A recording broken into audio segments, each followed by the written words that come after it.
रामायण में हर औरत कुछ ना कुछ सिखाती है, कुछ ना कुछ सीखने को मिलता है। सबसे पहले कौशल्या माँ, एक माँ होकर बेटे के बिना 14 साल रहना, अपनी आंखों के सामने बेटे को कष्ट झेलते देखना, कौन माँ बर्दाश्त करेगी? कोई माँ बर्दाश्त नहीं करेगी, पर कौशल्या जी ने किया। राजा दशरथ तो सहन ही नहीं कर पाए। राजा, मेरा बेटा जो राजा है फूलों में पला है, वो कांटों पर कैसे चल लेगा? उन्होंने तो अपने प्राण ही त्याग दिए ये सोचकर। पर कौशल्या जी कितनी मजबूत होंगी, किसी ने सोचा है? कितना बड़ा दिल उनका होगा कि अपनी आंखों के सामने अपने बेटे को वो कष्टों में जाने दे रही है। कभी भी अपने बेटे को गलत शिक्षा नहीं दी कि बेटा तो कैकई से जाके तुम लड़ो, उन्होंने क्यों तुम्हारा हक छीन लिया। नहीं, तुम्हारा फर्ज है, माँ ने वचन दिया है, तुम्हारा फर्ज है कर्तव्य निभाना। माँ के वचन का पालन करो। अगर आज हर औरत कौशल्या जैसी बन जाए तो घर में महाभारत ही ना हो। कौशल्या जी ने कितना बड़ा एडजस्टमेंट किया, किसी ने सोचा? माँ होकर अपने बेटे को वनवास जाने दिया, कितनी बड़ी बात है और कितना बड़ा दिल है उनका। अगर वो ऐसा ना करती तो भगवान राम, मर्यादा पुरुषोत्तम राम कैसे कहलाते, उनकी जय जयकार कैसे होती? तो अगर माँ अच्छी शिक्षा दे तो बेटा राम बन सकता है।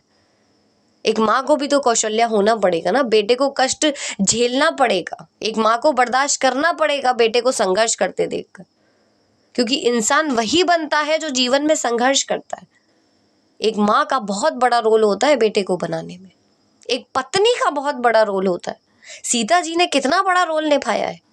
अगर वो राम जी को भड़का देती कि आप क्यों जाएंगे, आपकी माँ तो आपसे आपका हक छीन रही है, आप तो घर के बड़े बेटे हैं, आप क्यों ये सब छोड़ के जाएंगे, इतना बड़ा साम्राज्य। पर सीता जी ने ऐसा नहीं किया, क्योंकि वो जानती है एक पत्नी का कर्तव्य क्या है।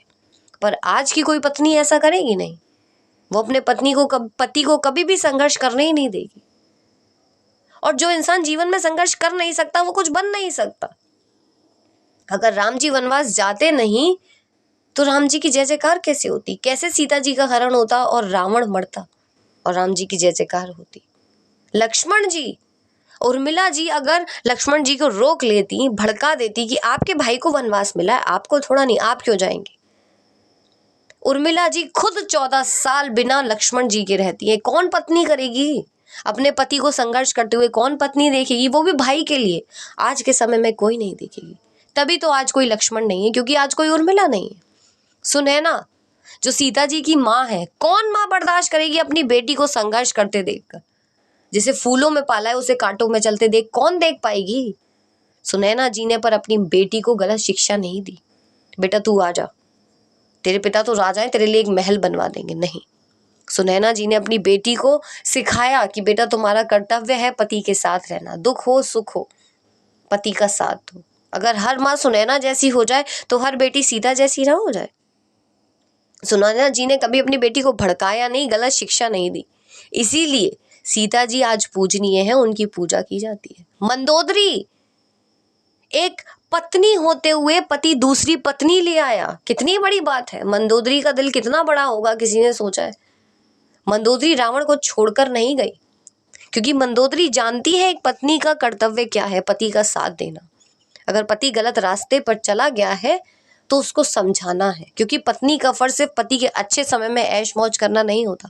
अगर पति गलत रास्ते पे जा रहा है तो उसको समझाना भी होता है। एक पत्नी दोस्त भी होती है, जीवन साथी होती है, दुख सुख की साथी होती है। मंदोदरी ने बताया है रावण कितना बड़ा राक्षस था, इतना विद्वान था, सब कुछ था, अच्छा पति भी था, पर क्या उसकी बुद्धि में आया कि अपनी पत्नी होते हुए पराई स्त्री ले आया? फिर भी मंदोदरी ने रावण को छोड़ा नहीं।